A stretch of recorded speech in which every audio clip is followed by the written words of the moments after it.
Hello, everybody, and welcome to the latest of our French Entree webinars. My name is Zoe Smith. I'm digital editor of French Entree. And in today's webinar, we're going to be looking at what Americans need to know before buying and moving to France. I'm joined today by a panel of 3 experts from our partners at Agence Newton, French Connections HCB, and Moneycorp, and I'll introduce you to all of them in just a moment. For those of you that aren't familiar with French Entree, we are part of the France Media Group, and we've been a leading resource for French property buyers and expats for more than 20 years now. You can check out all of our free resources and sign up for our weekly newsletters at FrenchEntrée.com. And if you're looking for extra help and guidance, you can also become a French Entree member and speak directly with our property and relocation advisors. Right, let's jump into today's webinar, where we'll be looking at what Americans need to know before buying and moving to France. So without further ado, I would like to introduce our panel of experts. So if I could ask you all to please turn on your cameras now, come join me. There they are. So a huge thank you to everyone for kindly giving up your time to come join us today. So first up today, we'll have Dan Newton from English-speaking French estate agents, Agence Newton, who's going to be focusing on the French property market and giving some advice for Americans looking to buy in France. Next, we'll have Richard Hammond from Relocation Specialist French Connections, HCB, who's going to be talking to us about visas and residency for US citizens hoping to move to France or retire to France. And last but not least, we'll have Iva Slavtcheva from currency exchange specialist Moneycorp, who'll be advising on how to secure the best currency exchange rate and why this is so important for French property buyers. So with the introductions out of the way, let's go straight over to our first speaker today, which is Dan Newton from Agence Newton. Over to you, Dan. Yes, hello there. Hopefully I'm showing up. Am I showing up? Yeah, okay, right. Yes, so my name's Dan Newton, if you haven't guessed. And basically, I am the director of an agency called Agence Newton in France. Just get my presentation up. There you go. Great. And so, well, basically, Dan Newton, Agence Newton, same name, same person. So I'll let you guess. And I arrived in France with my parents back in 1986, so quite a while ago, before the actual, let's say, English market really started up as such. And later on that same year, we started a company called Find and Renovate. Very long story, which I won't tell here, because basically it comes under the expression liberty of the press, let's say. We suddenly found ourselves selling houses. And basically, we specialise in helping the English-speaking clientele, mainly English in those days, with a few Americans, admittedly, find character properties and organise the renovations when required. This went from just a basic modernisation through to the full-blown renovation. I think in those days, we had actually renovated about 480 houses.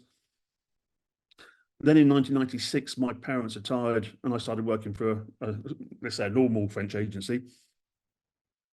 And that was until 2006, where due to the fact I'd actually had 10 years experience in real estate over here, I became fully licensed.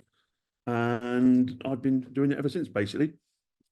2008 happened, so I scaled down to one-man band. Won't mention 2008 too much.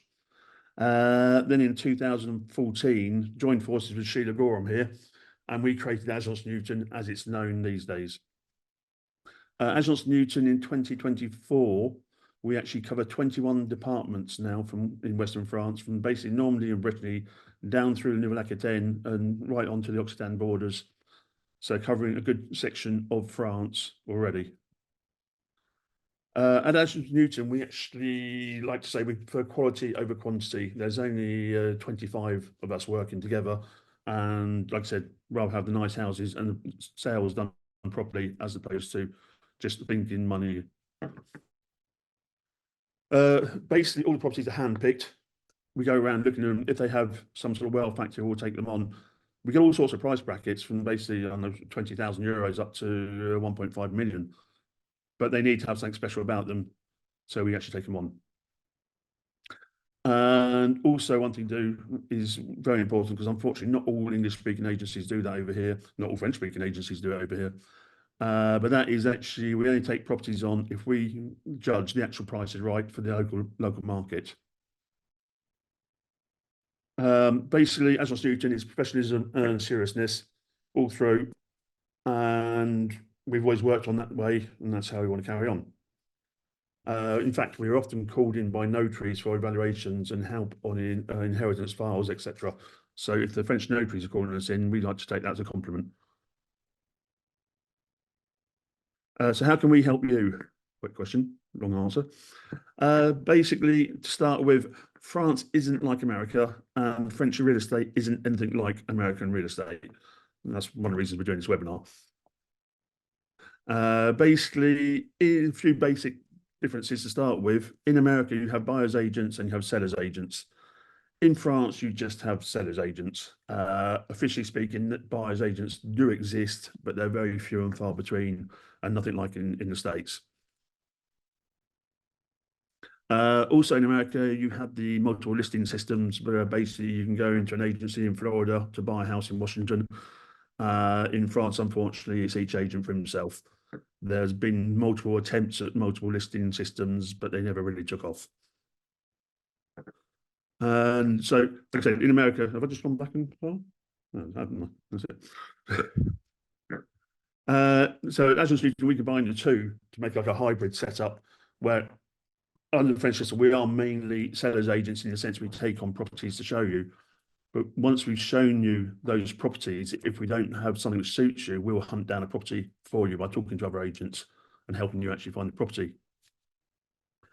And then obviously, because of the way we are, we actually advise you through the whole process from the actual very first days visiting right through to the final sign-in, and quite often after that as well. So there you have it, a quick roundup of Agence Newton. We're also very busy with social media, so you can find us on Instagram, Facebook, and on YouTube. 2 channels on YouTube, 4 or 5 pages on Facebook, and a couple of accounts on Instagram as well. If you look up Agence Newton, you should be able to find us. There you have it. Over to you, Zoe. Great, thank you, Dan. Lots of good advice there. Right, I'm going to put a couple of questions to Dan, and then we will also come back to him as well at the end. So please do put your questions in the Q&A box if you have any. These are a couple that have been sent in actually in advance. So first one, how do you recommend that Americans go about viewing properties in France? Should I book viewings in advance, or do I need to plan a longer trip and search for a property whilst I'm there? Depends what you call a longer trip. You need a bit of time, certainly.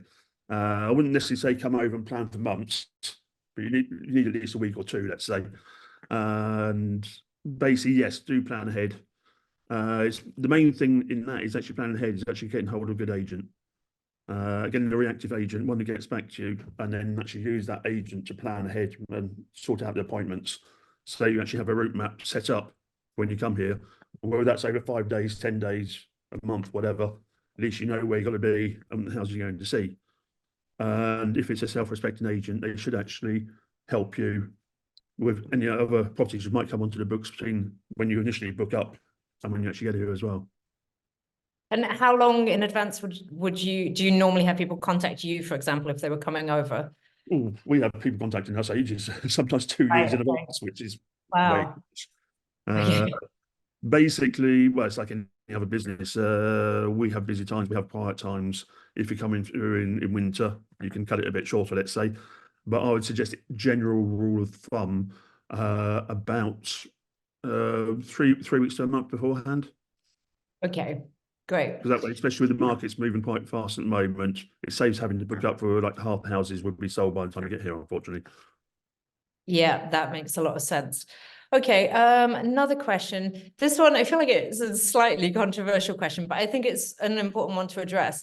I've heard that France is making it more difficult for second homeowners. Is there any truth to this? And do you think that French buyers might be reluctant to sell to an American buyer?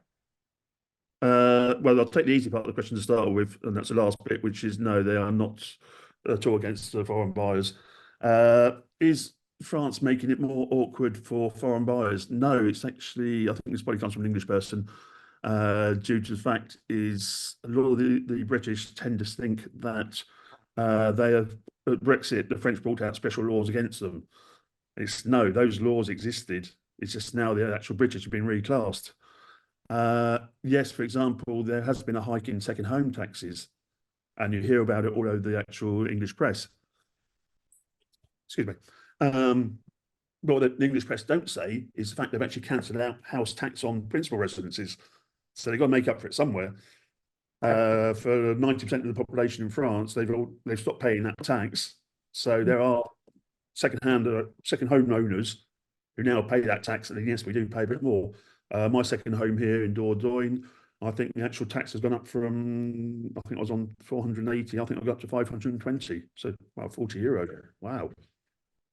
Yeah. Okay. Yeah. That's over, and that's over a year. Yeah. Yeah. I think that's really important actually to just sort of reassure people. And you're absolutely right. I think a lot of that bad press has come from Brexit and British kind of misunderstanding, I guess, the situation, which of course won't affect people attending this webinar as we're focusing on Americans. So yeah, that's hopefully reassuring for people. Great. Well, thank you, Dan. We'll come back to you again at the end with some more questions. I can see that there's plenty more coming in, so don't worry, we will get to them. We're now going to go over to our next speaker, which is Richard Hammond from French Connections HCB. So over to you, Richard. Hi there, Zoe. Thanks for having me again. Hello, everyone. Thanks for joining.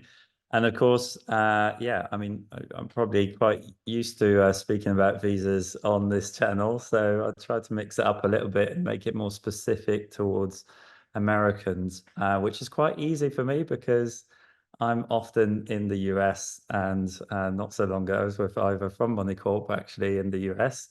Thanks for doing all the filming, Iva. But yeah, so basically in terms of what we offer, I mean, it's got quite wide over the years. I started off a bit like Dan by renovating being the idea that I thought there was a problem with. And that was mainly because I was purchasing property myself to renovate myself. And then we span off into creating what is now become one of the largest admin assistance businesses moving to France, but we also still renovate properties. And in context, what we will offer is a technology platform. I guess that's the best way that I can put it these days, which encompasses a full level of service where we look after everything. And I guess it's not just a visa aspect because we have paralegals and barristers working for us, but equally all of the kind of small admin work that you'll need to do that will take you to the all-important residency application. I think it's fair to say that we help probably about 5 Americans a week move to France these days. My main market is the US. So although, as you can hear, my British accent potentially, I was actually born in France in 1988, just a couple of years after Dan arrived. But yeah, I grew up and my home, I guess, has always been the southwest of France, near Toulouse. For those that want to know the region, it's the Gers. Which one day will rule the world, I'm sure. But yeah, very small rural area. I grew up in there, studied in Toulouse, and eventually actually had the idea for assistance to people moving to France, or just English speakers in France when I was 18. A lack of courage, ambition didn't drive me to do it until I moved back 6 years ago. So yeah, we've grown from strength to strength. Iva actually and Money Corp, we've been working together because we've been moving one of our directors to the USA. And all I want to say to all of you watching today, applying for a visa or moving to France is 100, maybe 200% easier than doing it the other way around. So if you're worried about it based on the fact that the US visa application is tough, and it really is, the French one isn't so much so. Essentially, it will be criteria that are based from the US side of things, which are the same from all over the world, as long as you can show that you've got financial income. So the 3 pillars that we talk about, so financial income sufficient to show minimum wage in France, somewhere safe to live, or an address to use, depending on what aspect you look at, and essentially a private medical coverage, which will seem super cheap for most of you guys compared to what you have to pay in the US. You'll be able to get a visa.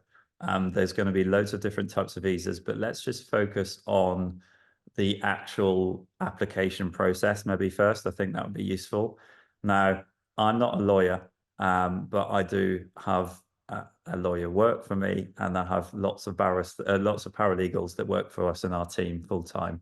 And what we try to create that's slightly different to a law firm is to be able to really kind of take care of the other aspects of moving, but equally make that initial stage an awful lot more enjoyable.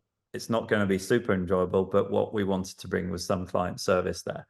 And what that means is that our team will prepare all of your files, all of your applications, all of the things that I'm going to give you now in terms of information is not going to be applicable really if you use our service, but it's just useful to know that you can do this completely for free.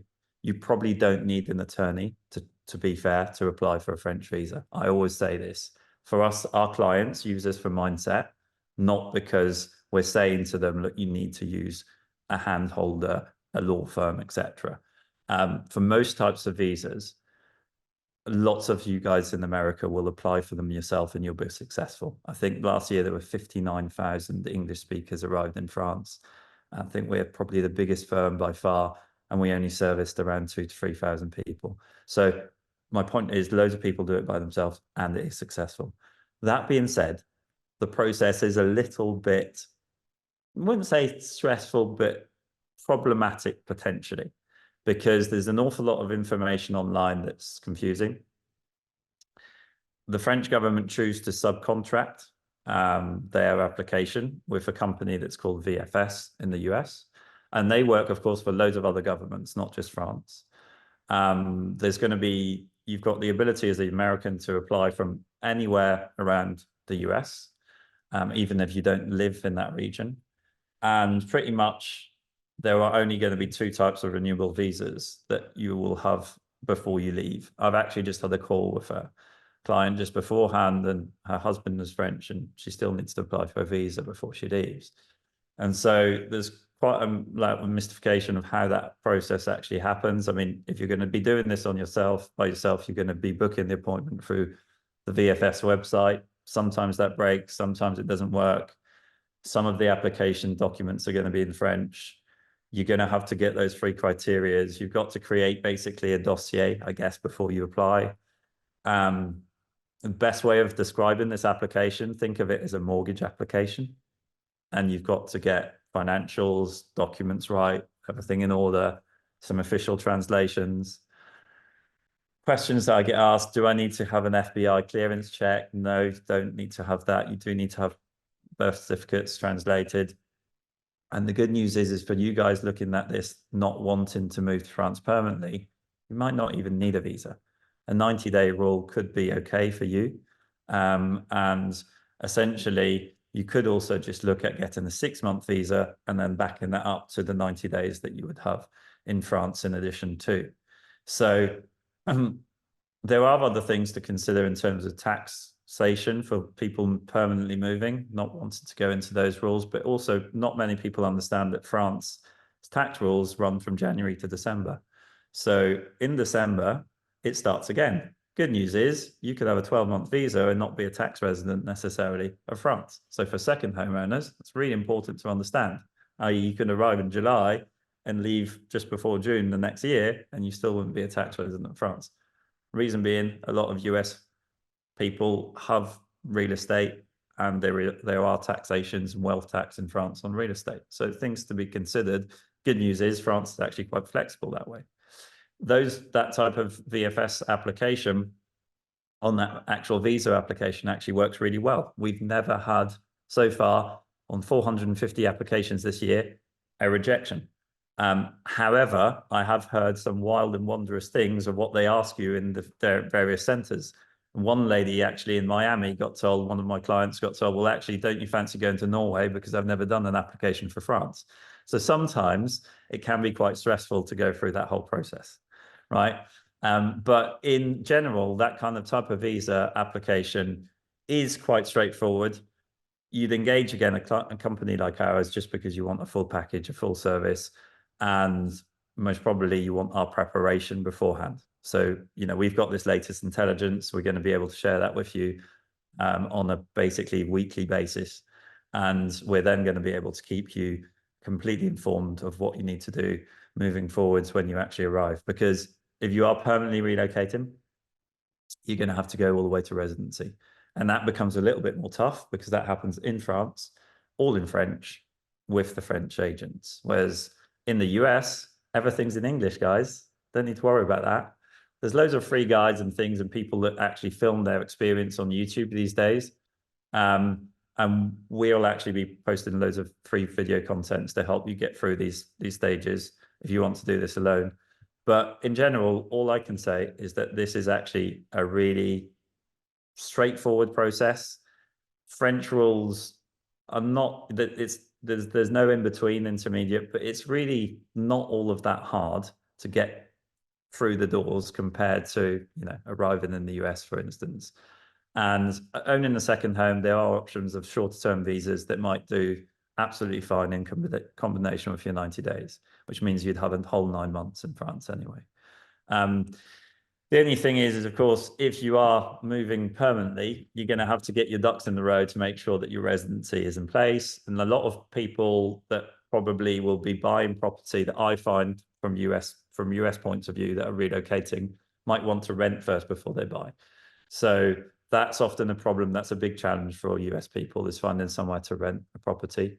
That generally is the biggest thing that I find. Is, you know, people are coming to me and say, how do we solution that? So we have a few rental properties ourselves for our clients, but it is actually quite a big issue.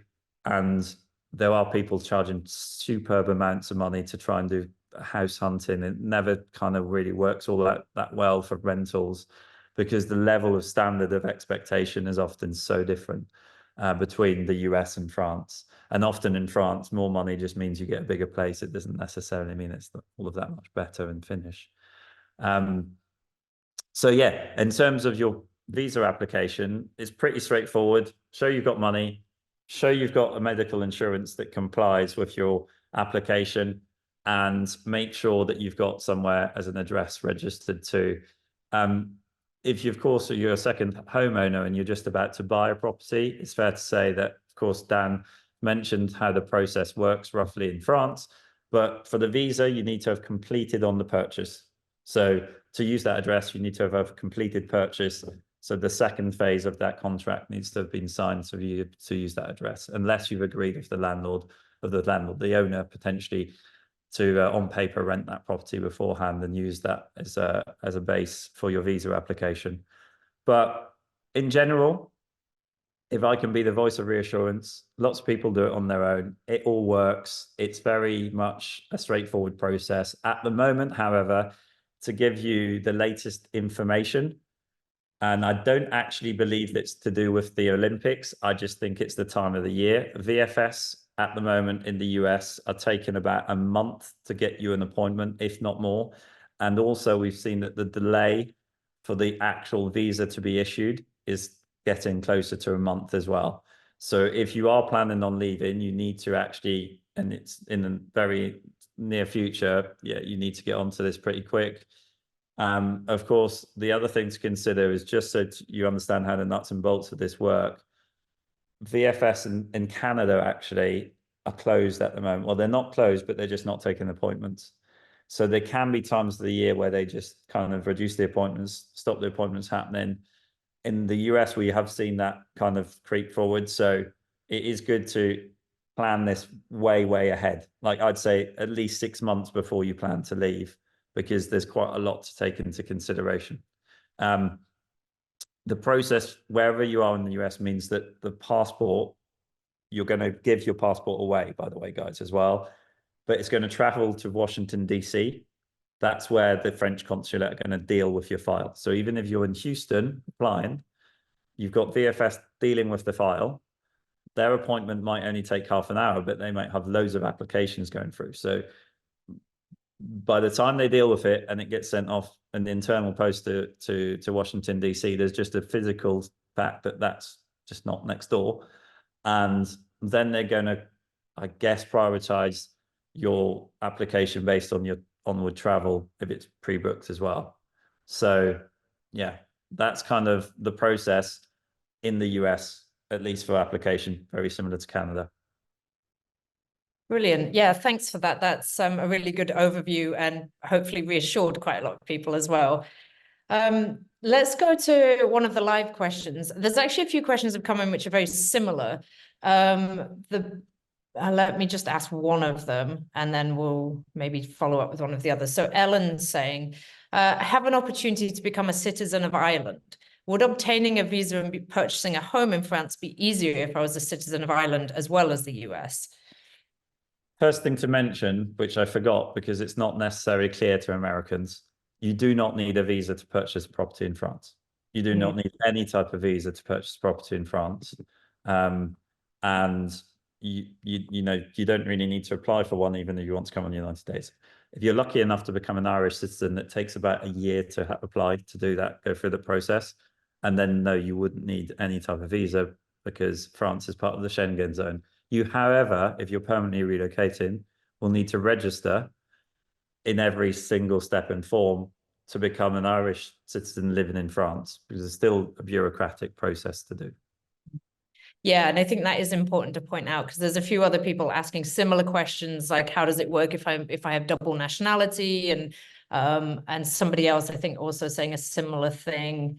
Yeah, they're an EU citizen, but they live in the US, so it's the same thing. So yeah, they don't need the visa, but they will still need to go through. If you're married to an EU spouse, the great news is you can just go straight to France and apply for a carte de séjour, which is what we call the residency card afterwards. So compared to you guys having like it's more, if you're familiar with like the US terms in terms of visas, really the French process is a bit more like a work visa. It's like an L1, what the US would call an L1 type visa, where your spouse can come with you.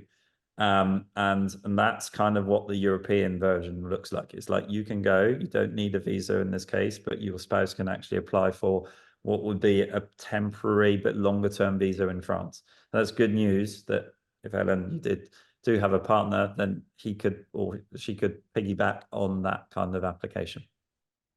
Okay, brilliant. That's really good to know as well. Okay, right. We'll stop there with the questions for Richard for now, but we will come back to him again at the end. So please do keep your questions coming. Right, let's go over to our third and final speaker today. And that is Iva from MoneyCore. Over to you, Iva. Thank you so much, Zoe. And thank you, Richard and Dan. Great information. Hello, everyone. I'll go ahead and share my screen. Everybody see it well and hear me well? Yes? Okay, perfect. So I know we've talked about property purchase process and we talked about visas and immigration process, which is definitely not as difficult as coming to the US. Richard is absolutely correct there. And if you're working with the right people and getting the right advice, it's even easier. Now I'll chat about the currency exchange piece. And I will say this oftentimes gets not forgotten, but left last on the to-do list. And that's usually a bad idea.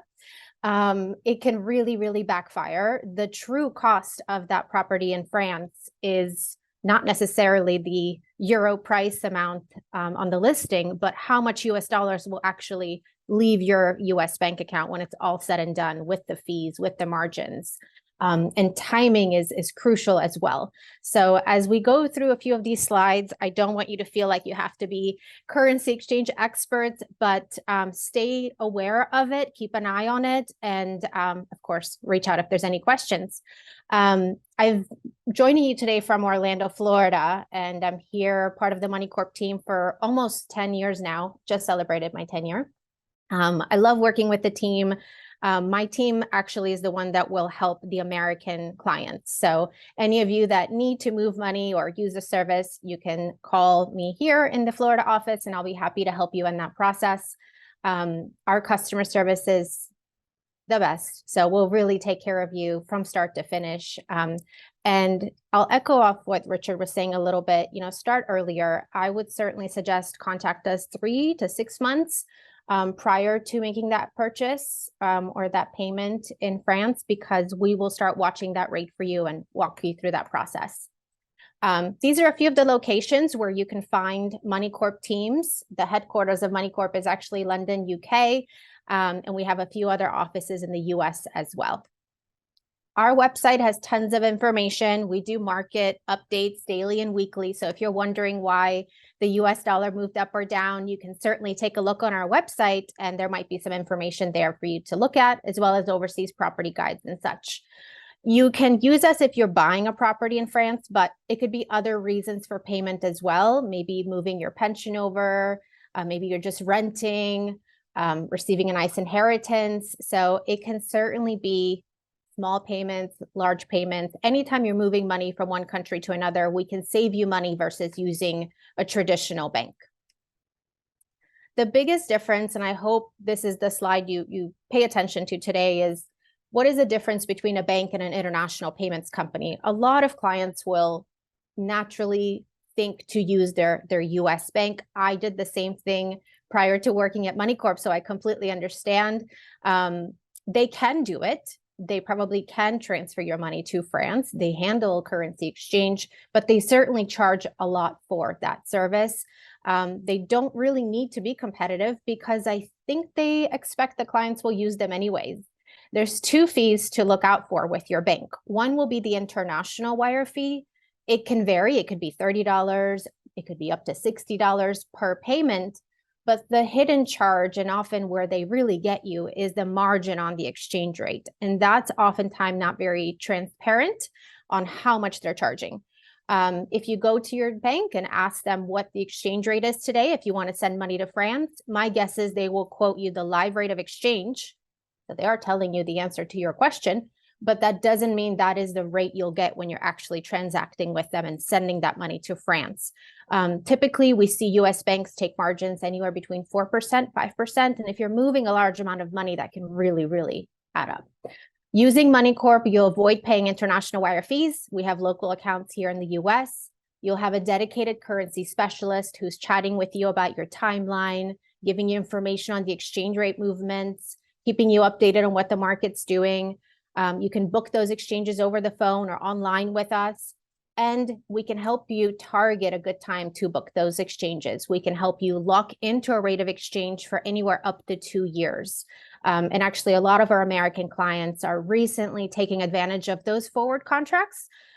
With it being presidential election year, with a bit of craziness going on in the world, the US dollar is seen as a safe haven currency, and there are opportunities certainly to take advantage of market movements and save a little extra. It's very easy to use MoneyCorp. It's free to open an account. I would say it typically takes 5 minutes online. It's a very simple registration. We run an address and identity verification. You set up your account, you speak with your currency dealer, you fund your account with US dollars locally in the United States. We convert it to euro and we send it to France. We don't require you to have a personal bank account in France. If you have one, great. If you don't, that's okay too. If you're buying a property, we can actually send the euro payment directly to the notaire or the French version of a title company, as we know it here in the US. I'll give you a quick example just to show you what a typical savings would look like. Jane from the US buying a property in France, she needs to get 500,000 euro. If she was to go through her bank and go through MoneyCorp, this would be a typical amount of savings. I was actually being quite kind with the US bank example. They can charge more than that. But just to give you an idea that it is significant savings, we're not talking about a few $100s. And if additionally, we will provide transfer confirmations and updates along the way. Oftentimes, we find the notaires in France require an attestation letter, which is just a way of proving the origin of funds and the transfer of funds. And that's something we'll easily provide for you when the time comes. I do want to point out the currency fluctuations. As I mentioned, with MoneyCorp, we can actually help you buy those euros a little early on. So if Jane was a bit of a planner, instead of trading her money the day before closing, if she had contacted us just earlier this month in May, the rate was 107. If she contacted us in April to purchase those euros, the rate was 106.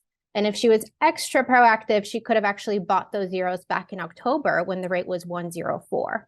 So really, I suggest, again, 3 to 6 months, but honestly, we have clients that contact us a year before. When the dream of that French property begins, they just start chatting with us. You don't necessarily have to book euros or purchase trades, but I do suggest you stay updated on the market, have a chat with your currency dealer, let us know when you're visiting, when you're looking at properties, and we'll keep you updated as well. You can always make better decisions when you're better educated. This is just a quick look between the euro US dollar rate from May of last year, 2023, through now. So you can see if you're not paying attention, it kind of looks like ski slopes. You could really book that exchange at the wrong time, and it could be quite costly for you. So again, plan early. It can really, really pay off. I just want to be conscious of time. This slide, I just want to mention exchange rates are live. So from the moment of you thinking of buying that property to the day you're actually closing on that property, the rate could really fluctuate. All it takes is a new headline, a war, big political or economic event, and it could really, really have an impact. And perhaps it might mean that you can't afford, or maybe that investment is no longer feasible for you. So plan early. We can protect you against those adverse currency movements. And again, on our website, and you can sign up for this to receive it, we can keep you updated on upcoming political, economic events that are happening that might have an impact on the dollar or the euro. Or if you already have an account, just have a chat with your currency dealer and they will keep you updated. This is my contact. If you're interested in setting up an account, honestly, just you can point your smartphone device at the QR code and it will take you to our account registration page, but I'm pretty sure after the webinar, you will be receiving a registration code as well. And that's it for me. Brilliant. Thank you, Eva. And yes, we will make sure we send out to all the attendees all the contact details for everyone today. So don't worry about that if you missed them. Right, let's do a couple of questions for you. I have a couple that I already had sent in. Let me just find them. Here we are. Yeah, quite a common question, this one, for US buyers, because there are some issues, I think, around US buyers in particular opening a bank account in France. So do I need to open a French bank account if I want to make payments in France, and particularly if I want to use MoneyCore? To use us, it's not a requirement. We can certainly send the euro payment anywhere, whether you're paying an attorney, whether you're paying your real estate professional, paying for closing. We can enter and save as many different recipient bank accounts as you'd like. But ultimately, if you will be spending time in France and living there and having bills, you will ultimately probably need a bank account. I have heard the same feedback from my clients. It is not the easiest to open. But again, I think Richard would have great advice and suggestion on how to do so, and tips and tricks. So I think Richard might be better helpful on that question. I've got an update as well on you for this one just this week, actually. And it's not great news. It's not really bad news, but the only... Oh, we don't want the bad news. Yeah. It's good news. Update news. So basically, the good news is you still can do it entirely from the USA. We have main partners have been Paribas, which international, which major feature is, of course, you can use all around France with English-speaking advisors, and they're one of the biggest banks in France. However, they used to be able to open up accounts for you guys in the US whilst you were still in the US. Not super easily. There's quite a lot of documents required, but now they also want $10,000 or 10,000 euros as well for the account opening. So it still can be done, but they want a whole load of documents and they want 10,000 euros to apply to open the account. So still totally possible. As far as I know, they are the only bank that will allow you to do it. Goldman Sachs on private has just opened up in France and in the UK. And they are talking about, if you're lucky enough to be part of their private banking, they can actually facilitate an account opening as well. So there's a knowledge for that, but I do agree, of course, with the advice that's been given in terms of money transfer. I think there's, you can do that, and MoneyCorp can even do that for company creation. So for a lot of my US clients, we might advise to open up a business to purchase property if they're going to then want to rent it out, or if they've got a complex family arrangement. So if they've got kids from other marriages, etc., So often in France, a rule of creating a company can be a good one, equivalent to what you would do in the US as an LLC and then split it up with shareholders. We do exactly the same thing in France. And you can put, the advantage there is you can actually put a director's loan, if you like, a director's loan that will then be able to be paid back without interest, especially if you're renting it. Money Corp quite often will do that for me in assistance and be able to create the company account to be able to make the company transfer before you even purchase. So requiring a bank account before, there's something called TRACFIND in French, which is what French notaries have to do in due diligence. I'm sure Dan's probably laughing because it depends of the notaire of which one actually does it properly or not. But in theory, this is to stop money laundering, and all a notaire will require is usually just even just an email saying this is where the money's come from. Some of them are really difficult. Dan, I'm sure you've got a few of them in mind where they're like, oh yeah, we want statements, etc. But really, for the most part, they just want to know that you've just transferred, and sometimes they don't even ask. So, but using a currency converter, again, I don't want to, I'm not being paid right now, but yeah, using a currency converter, you will save money. And I'd go even one step further. Probably Iva will tell me off for this, but if you compare it, because lots of people, I just was on the phone with people from Sydney that are moving to France, and if you compare somebody like, we've all probably got it, Wise or Revolut, and they're really super useful, and it's really great to use on small amounts. It works really well. But if I always try before I buy, so if I compare Money Corp with 100K to a Wise with 100K, it's still like thousands of dollars cheaper to work with the currency converter. It's still a lot cheaper than a bank to work with Revolut and Wise. But by the way, US clients, I'm sure Iva would agree, it's still quite a good way of just having a European account to start yourself off with, and to set up utilities and all that. Revolut will give you an FR bank code, international bank code. They're a UK-based company, so they're very safe and regulated. And they do allow you to set up all your direct debits and things like that. I know Revolut is massive in the US, but you still, for big amounts, for the larger amounts, you're going to be, even from, tens of thousands onwards, you're going to be cheaper doing that with Money Corp. And of course, you're going to have somebody help you plan it. But for setting up your utilities, for instance, Revolut would just be fine. Yeah, it's actually a good question for Iva, because we have had a few people ask, and it is quite a common question, I think, is what is the difference between using a MoneyCore account versus like a Wise account or that kind of thing? What are the main differences there? With Wise, it's purely an online platform. So it is a great company. They do give great rates. You will save versus using the bank, but you're not getting that dedicated currency dealer having a chat with you about your budget, about your time. So it's up to you as the client to know when to book that trade. So you have to follow the currency market. You have to figure out when interest rates are doing and everything like that. You're just not getting that guidance. The other part of it is the customer service. So like we mentioned, some notaires ask for the attestation letter.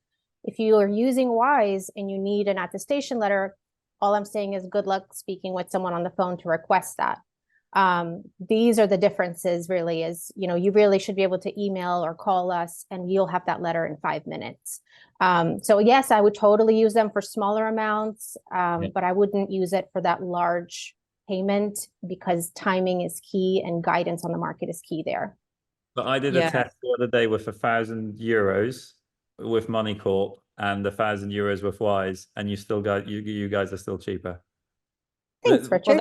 But it's not huge on small amounts. But the thing is that, of course, that you've got, I think this is usually people are asking this question because you've got a problem with utilities and setting things up. And Dan, I'm sure, has found himself in thousands of times trying to help people getting their electric or their water on. And the French board won't take an IBAN. So Wise gives you an IBAN, by the way. I'm talking about banking, but Wise comes along with a BE, a Belgium account number. And the problem that creates is that some insurance companies, some people will not accept them, whereas Revolut have got an FR IBAN, which means that it's a French-based agreement. They used to be in Liechtenstein before, which I even struggled to say that, but now they're in France. So Revolut actually will solution your problem for 90% of what Americans might have a problem with moving to.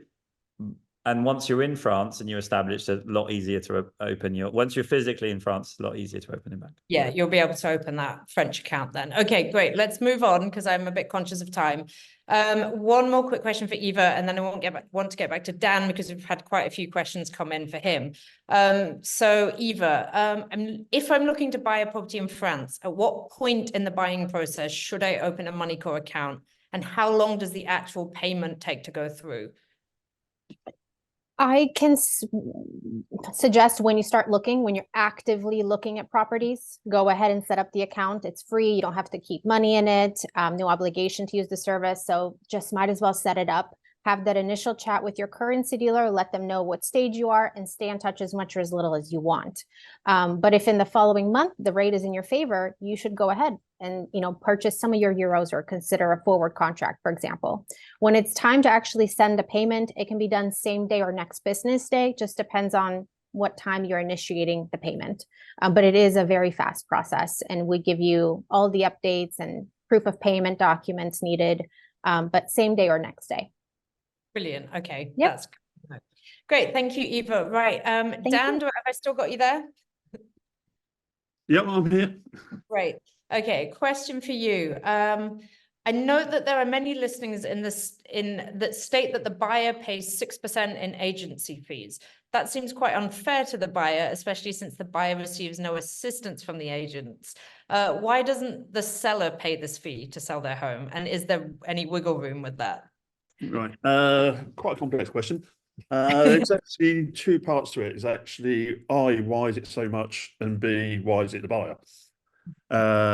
If we start with the why is it so much factor, I think this comes down to the fact that in France, social charges, etc., are so expensive that any company has to charge more for its services than it would do in other countries, and that's why we end up with these 6%. I mean, 6% is an average. You can find agencies at 2.5%. You can find agencies at 10%. After that, why it's down to the actual buyer. In fact, in France, there's no actual set law if it's down to the buyer or down to the or the vendor or the seller. It is common practice, let's say, to put the fees down, and always was for many, many years, to put the fees down to the actual purchaser. What the actual origins of that behind that are, I don't know, but that's the way it was done. Which, if you think about it, is an unusual situation because we've got a contract between the agent and a seller of a house engaging an unknown third party to pay the fees. Yeah. So it's always been weird, but that is the way it is. What has happened recently, though, 3 or 4 years ago, is actually the French government deemed that if the fees are down to the buyer, it has to be stipulated in the sales advertising. This is the actual all-in price, this is the actual net sales price, and this is the actual percentage of the fees. So all of a sudden, the French agents all started switching over to fees to the vendor because they could actually, let's say, disguise the fees in the price. And so this is why we get this disparity. Sometimes the fees are down to the vendor and aren't shown, and sometimes they're down to the purchaser and are shown. In a way, I'd rather actually be down to the purchaser, because A, you know what you're paying, and B, when it comes to resale, the actual fees will be taken into account on your eventual capital gains. And after all, and whether it's the vendor or the purchaser who pays the fees, it's always the actual purchaser who pays in the end. That's very true. Okay, yeah, that does explain quite a lot about that. Right, let me find another question for you. I have quite a few to get through. A few people have asked, what are the down payment requirements for purchasing a property in France? So how much are they expected to put down? Basically, what French law says is actually it is a maximum 10% of the net sales price. So if you're looking at a house which is advertised at, say, 310,000, 315,000 euros, the 15 is no doubt the agency fees. So it'll be 300,000 is the actual net sales price. Unless the fees are down to the vendor, then it'll be the 315. But so basically, it'll be a maximum 10% of that price. But like I said, it's a maximum. You can occasionally do sales with no down payment at all, but the French aren't keen on them. Okay. So, That but makes basically, anywhere between 0 and 10% of the price.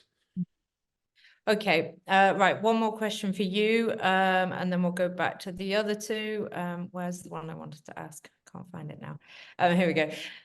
Are there any long-term lease options for somebody wanting to stay 6 months to a year or more in France before buying? Very few, let's say. One thing which is happening, I'm not sure about the States to be honest, but certainly in England and in France is actually Airbnb have come in. Everyone's buying up to do Airbnbs, and to the detriment of the long-term rental market. And so unfortunately, we have less and less rentals over here because 6 months is considered long-term rental over here. Anything over 3 months is long-term rental. Yeah. And so the problem is, even the actual locals can't find rentals, there's not enough. So if you're coming in for 6 months, if you add to the fact that the French rental system, they want guarantees as in salary, etc., etc., you should actually have an income of more than 3 times the actual rent. Yeah. And you have to justify all that. It's very, very awkward. There is a workaround though. And it's basically, well, it's about the only option left, but that way, is actually to talk to gîte owners to try and organise a rental through the off season, i.e. from October through to June, say, or whatever. When they're actually not renting out their gîtes, they might rent them out over a 6 month period to you, so you can come over and check it out. Yeah, that's a good idea, especially because I think the other thing people probably aren't aware of as foreigners is coming over to France, the documents that you might need for a long-term rental, especially if it was through an agency, for example, that they often just won't accept the documents that you have. Exactly. Yeah. Obviously, that's a problem. They're tough enough on the French ones, so. Yeah, exactly.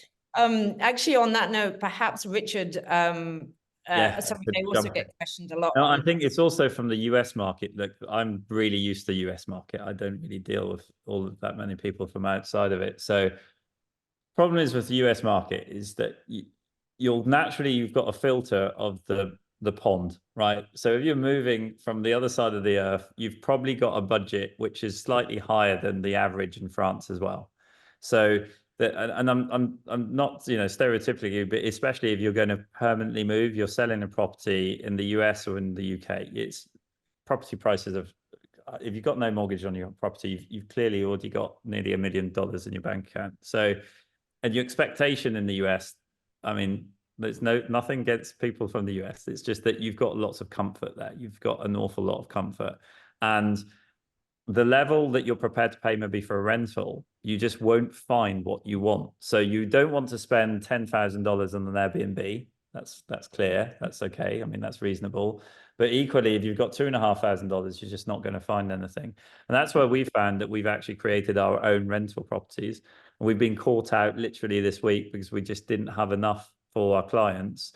So we're building another 10 this year. But we try to do that so that the clients that use our service have got an option just to do what Dan said, to have a long-term rental, but to be able to cancel it. I think it's fair in saying as well that the problem that people have in France is that you can't really do a short-term rental contract. You've got to do a 12-month or 36-monther, which then puts all of the power in the tenant, not the landlord. So the landlord, I think it's what, 0.90, isn't it, Dan, that they can increase like percentage a year? It's like €1 a year or something. If you're a landlord, you basically, in the US or in the UK, you sign up for 12 months, you've got to stay there for 12 months. At the end of the 12 months, if the landlord doesn't want you anymore, contract's broken. In France, you can stay there for as long as you want. In fact, even if they want to sell the property, you've got to have first dibs on it. So it's not so much that they're reluctant to rent to you because you don't have income, or it's just that if you enter something, they're either looking for stability. I mean, Dan, you've been in the game for long enough. The problem is with French landlords, they either want to rent it for 10 years and not ever have to change the tenant, or they're worried about your stability. And if you are worried about stability, it's maybe because your funding isn't all of that great. But again, that's not really a problem for US clients all of that much, because most of you that are coming over have got either good remote working jobs or you've liquidated all your assets. So So it's very rare that the financials is the problem. It's more the property doesn't suit, or it looks okay online. As we know that French people don't like renting to people that they don't see. So it's nearly boots on the ground. And I'd go to add to Dan's idea, which is maybe you are going to have to resort to an Airbnb and then go and physically visit the apartments and things yourself. And then you might get a better chance of actually signing it up. So quick side question on that note. Is an Airbnb contract, is that valid for a visa application? Yes, in theory, it is, but it's again, it's in theory because we've seen applications being refused if your funds weren't huge on that application. So basically, if you wanted to have a guaranteed success rate, you're showing that you've got either a long-term rental contract or a purchase but actually gone through. Because if you rock up to the center and you've just got minimum wage saved in your account, you've got an Airbnb booking for 3 months, you've got a policy which is just barely more the collective. They're then going to say, well, how are you Okay, going to afford to carry on living for the rest of the year, and where are you going to stay? So it's more about the presentation of the file. So in theory, if you had $1 million in your bank account and you've got a hotel booking, yeah, you're probably going to get through, right? They can see that, but it's just towards the stability of the actual project, because people think that they get refused. First and foremost, there are very few rejections, cold rejections. Usually you just get a lower, so you might have applied for a 12-month visa and you just get a 6-month one. And but in theory, even just an attestation d'hébergement, so if Dan's renting your room and can just say, look, you can rent that place. They are looking into it though, because when people say, oh yeah, you can just do this with a rental, they are looking into the space available. Is it, if you had a whole family and Dan was renting you his back room, that wouldn't be, that wouldn't be okay. You might not get through on it. So you've got to be a little bit cautious with what you present. But if you had money and you're saying, look, I'm going to be buying a house and I've got rental for the first 3 months and I've got all of the things that, that should be fine. That address will work. But it is the area in which they will use for you to renew your visa into your carte de séjour. So it probably makes a lot of sense. An area that you think you'd like to want to buy in. Sorry. Okay. If I can just clarify something on that. Yeah, go. Obviously, that rental side, that's talking about applying for the visa. When you can actually buy the house, once you've actually found the house over here, in fact, you don't even have to be here to find the house, but I'll strongly advise it, is actually when you've found the house and move forward on it, the rest of the transaction can actually be done at a distance. So once you want to I'm glad you answered that, because that was actually another question we had, Dan, quite a few people saying. And does that go for both the compromis de vente and the acte de vente, or do you have to be present for one or the other? It depends how geared up the agents and notaries are. This is it. This is what I was going to say. It varies. You've got to be a bully with the notary often, because some notaries are against DocuSign because it's an American company. Honestly, they actually don't like the fact that it's taken away from their importance of signing. So you've got to bully it is possible. Okay, we are running out of time, so I'm just going to go back to Eva with one last question, and then we are going to wrap it up because I don't want to keep everybody too late. Right, Eva, let me just find, I had one for you. Teresa says, if we lock in a rate now, but it goes lower in the future, can we update that? So if you do lock in, you are under contract. What happens is that at the moment of you locking in that rate, the currency dealer purchases the total amount of euro for you, and you're only sending us 10% deposit. If you do want to exit out of that contract, at the time of you exiting, Money Corp needs to sell the euros at the live price that day when you're canceling and buy back dollars. So if there is a loss incurred, then the client is liable for that. And that will be made really clear to the client prior to them entering the forward contract in the beginning. We don't want anyone doing something they don't understand. The forward contract, my suggestion is don't look at it as a profit opportunity, but as a protection. You want to know that you're protected against that currency moving against you and that you can afford that property in France. Yes, we have clients who have exited and rebooked, but I would say in very dramatic situations where the rate has done a huge move. If the rate has done a small move, then it's not worth it to cancel it and buy again because you're paying double. So I would say have a conversation with the currency dealer at that point in time. They'll be very honest with you and give you, here's the pros, here's the cons, and the client can decide, but most of the time I would say no. A lot of my clients will book a forward contract for half the price. That way half of it is protected, and then they'll book the rest later, depending on what the market is doing. So that gives them a little bit more flexibility as well. Yeah, that's really good advice. And I suppose it's exactly situations like that where it really pays having somebody that really understands this to be able to advise you. Great. Okay, that is all we have time for today. So thank you to all of you who've attended, and thank you so much to all of our panel for giving up their time and answering all of your questions. If we didn't get around to your questions today, we will make sure that we forward them all onto the relevant panelists. And if you have any additional questions or you want to get in touch with any of today's panelists, you can also email us at webinar@frenchontrade.com. We will also be sending out the recording to everybody along with all the contact details of everyone. If you enjoyed today's webinar, keep an eye out for more French Entree webinars over the coming months. And next webinar will be on Thursday, the 27th of June at the same time. And we'll be looking at how much it really costs to buy a property in France. And remember, if you want to discuss your personal situation with one of our French Entree property and relocation advisors, you can also become a French Entree member. You can find out more about that at frenchontrade.com/members. Any other questions, or if you'd like to let us know what you thought of today's webinar or other topics you'd like us to cover, then drop us an email at webinar@frenchontrade.com. Thank you one more time to everyone, and I'll hopefully see you all on the next webinar. Thanks. Thank you. Thanks, Cheers. Zoe. Thanks, everyone. Bye.